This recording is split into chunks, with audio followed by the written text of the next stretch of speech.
E30 engine bay without the brim or the engine. So you've seen this before, my E36. It didn't exactly work out.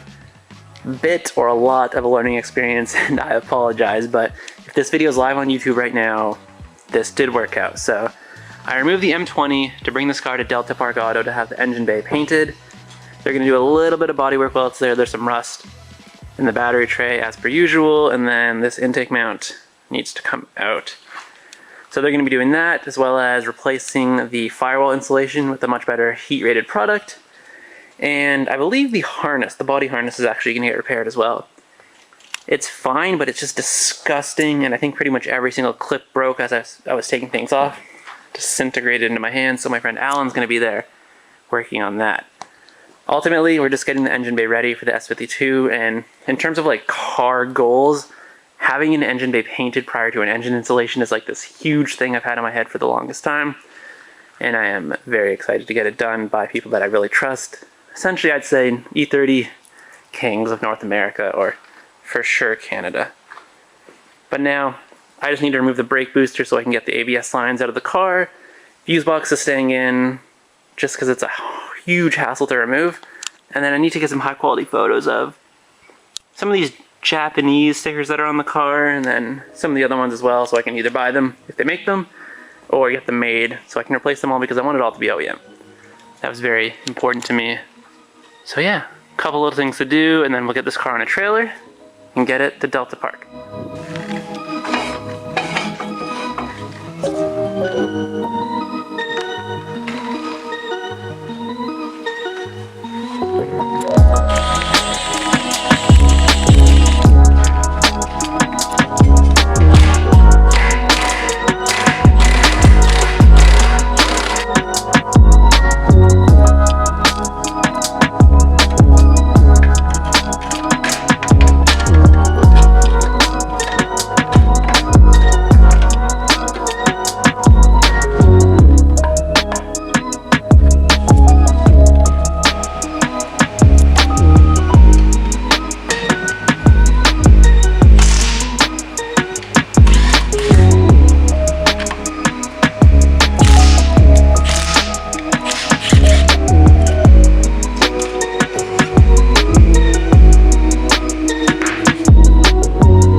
So the car is still at Delta Park, but the bay is fully painted and it looks amazing, as I'm sure you saw. You'll have some better 4K shots in the next video, but I think you can get the gist of it. It looks insane. The paint looks the exact same as the outside of the car.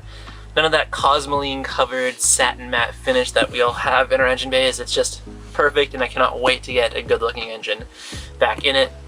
Alan was there working on the harness the last time I was there. He had a few questions about a few connections, like the AC connections and whatnot. So he's going to spend another day there finishing it up, and then they're cutting a little bit bigger hole in the frame rail so that the harness can be pulled through and go inside the fender and come out near the headlights. That way it doesn't have that mess. If you look on the driver's side of your car, the body harness is kind of just flopping around there. You can tuck it up kind of tight, but it's still there, so this way it's going to be in the fender and you won't even see it. Not in like a shaved bay, Japanese Volkswagen kind of way, but just a little bit of an OEM Plus look, which I think will look super nice. There's also a really cool Japanese stamp on the inside of the fender in the bay, and it was covered by the harness before, so this way you'll be able to see that, and that I like. The next time you guys see the car, it'll probably be back here, and we'll probably do some weird detailer stuff. Polish the bay and ceramic coat it, I'm assuming, and then take out the front subframe and replace it with a refreshed one, which there'll be a full video on. And then between that, we're going to do an undercoating on the car.